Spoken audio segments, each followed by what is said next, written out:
The reality is we have a high-tech world of comfort and convenience. It's easy to forget that at one point in our evolution, every day was a struggle for survival. From the environment to predatory animals to other hostile tribes of humans, your life and the life of your tribe at one point was dependent on your ability to defend yourself. Since then, we've become the dominant predator species on the planet and risen so high that we are effectively above the food chain. And we've outsourced the bulk of our personal defense to the military and the police force.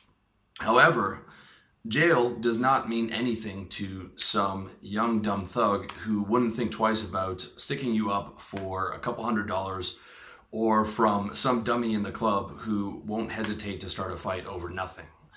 The reality is we still have all those primitive instincts within our civilized society, and just because you've never been attacked and just because you've never been in a fight doesn't mean that threat isn't present. And even if you only end up in one fight in your life, you're going to be thankful that you know how to defend yourself, okay? And hear me out. I'm not a tough guy. I'm a lover, not a fighter.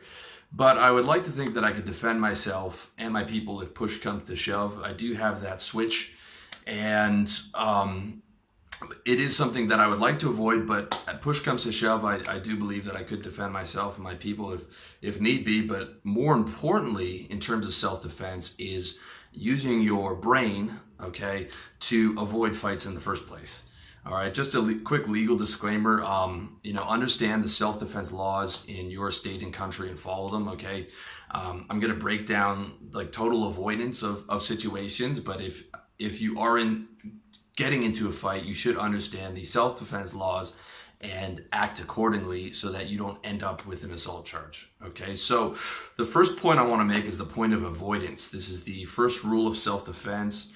It is avoiding physical confrontation. Every legitimate self-defense expert will tell you the same thing, that avoiding a confrontation is the absolute best thing that you can do. Okay, being in a fight, especially as a grown man, is a worst case scenario. It doesn't matter how good your MMA skills are.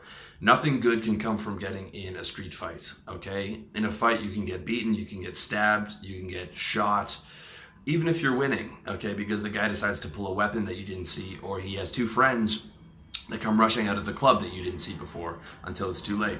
And even if you win, you can still break your hand, you can break a finger, and you can get charged with assault when the cops show up and see you making it rain on some drunk degenerate, all right? That can mean a fine, that can mean a mark on your record, which means that you're not gonna be able to get hired at a major corporation, or even jail time for assault. It's serious business, okay? Just a lot of guys think they can just get in a fight and that's it, and that it can easily lead to an assault charge if you're seen as the aggressor. All right, so number one is the first rule of avoidance is be alert and trust your instincts. The first step is just assessing threats and being aware whenever you're outside. I mean, you can be comfortable, but if something is registering on your threat radar, which should always be there in the back of your mind, you need to listen to that, all right? Number one is mindfulness awareness.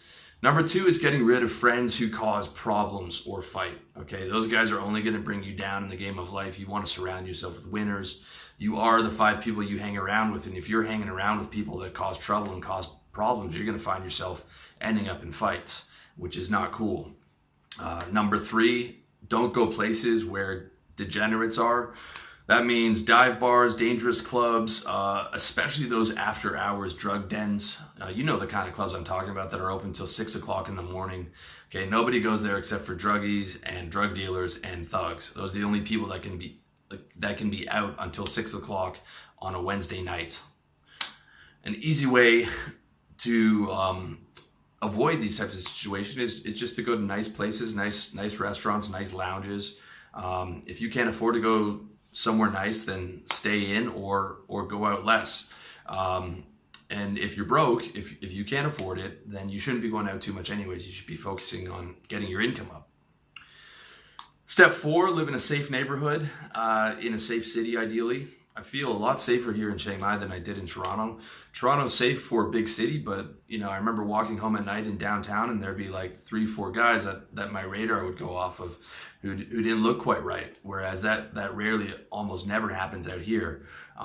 And it's very nice to live somewhere where you feel comfortable. Okay, if you can't afford to live somewhere nice, at least get a small apartment in somewhere that's at least safe. Okay, if you're in a dangerous lower economic neighborhood right now, you need to get out of there as soon as you can, even if it just means moving to like a lower working class neighborhood with auto body shops that's at least safe, and like a small a small apartment in there just to get you started, just to get you away from trouble, is an important thing. Like, focus on getting your money up so you can live where you want. That's the ideal. And to me, I think if you're in a dangerous neighborhood, you have to do whatever you can to get out of there. That's a big deal and should be a big priority for you. Step 5 is be respectful. Not only is it a better way to live, but it's better for your karma, and being respectful keeps you out of trouble. Okay, don't taunt guys, don't act aggressive, don't be rude, and be especially careful when you're hitting on girls in a club situation. Okay, that girl might have a boyfriend who's standing right next to her. You should be able to sort of walk into a club and assess the situation. I mean, I still think clubs are the worst way to pick up. I have an article and video on that. But if you are in a club situation, you should be able to have the awareness of like, okay, which girls am I going to go to talk to? Who are they there with? Is that their boyfriend, right behind her talking to his friends? And am I going to, if I go over to talk to her, am I going to be talking to her right next to, her boyfriend who looks aggressive with 3 of his friends right there, right? Which is not smart. The other thing you don't want to do, and I see a lot of pickup guys advocate this, and I think it's such a mistake. They advocate this sort of aggressive style of going up to girls and really putting your hands on them quickly. And some of these guys advocate going up to girls in mixed groups of guys. Okay, so you've got a mixed group of guys and girls. The guys are drunk. Let's say the guys are like, look like they're athletic and shape guys, and you're running into their circle, hitting on their girls, they could be those guys' girlfriends, or they could be girls that those guys are hooking up with, or just girls that they like and that they are protective of as part of, that's their circle, and you're coming in there. That is a recipe for trouble. Okay, at the end of the day, the girls that want to get picked up at the club, they're there with like 1 girlfriend or maybe like 2 other girlfriends at the most. They're having the girls' night out, and despite what they say that they're just there to dance, they're there to meet guys for the most part, and they'll be the ones who will be sitting by the bar, waiting for someone to talk to them, or on the dance floor, waiting for guys to come dance with them. All right, those are the girls that you want to hit on, as opposed to girls that are actually there with guys. All right, and if you do hit on a girl and turns around, the guy's the boyfriend and whatnot, just say, oh hey, I'm sorry, I didn't realize she was with you. That's happened to me a number of times back when I was being active with it, and that pretty much stops like almost any problem right in its tracks. She's just like, hey, I'm sorry, I didn't realize she was with you. I hope you do have a good night.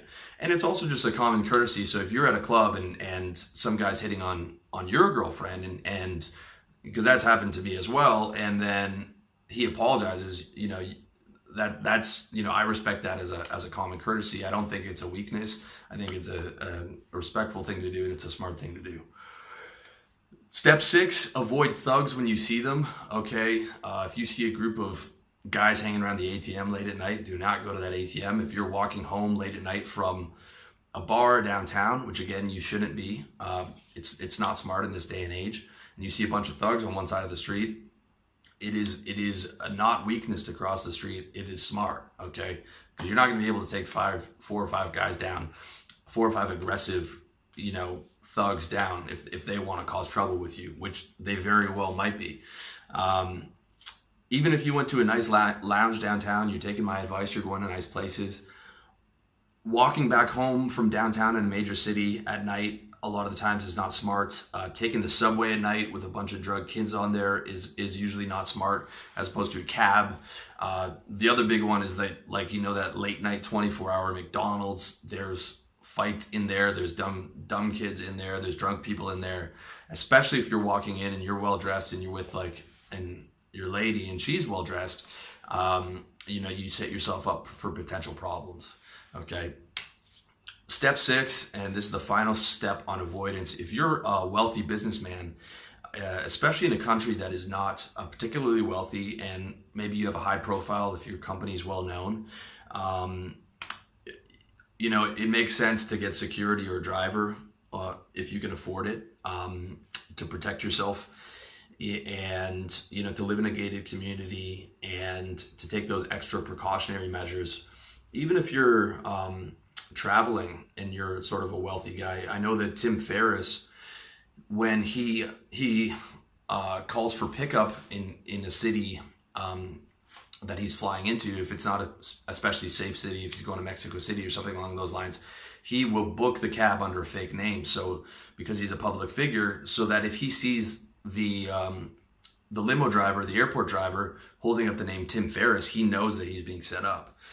That's another thing that you can do, because businessmen do get kidnapped, and people do their research, and they have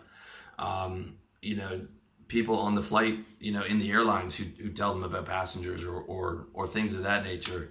And they bribe cab drivers, or they take over their cab. Okay, you can look up all the kidnappings that happen in Mexico every year, and it's serious business. So if you're traveling to countries like that, whatever extra precautions you can take is a smart thing, especially if you are a wealthy guy, and that just makes you more of a potential target. So that's avoidance. The next thing you need to focus on is self-defense. Okay, avoidance is great, but you should also know how to defend yourself just in case push comes to shove. Okay, and there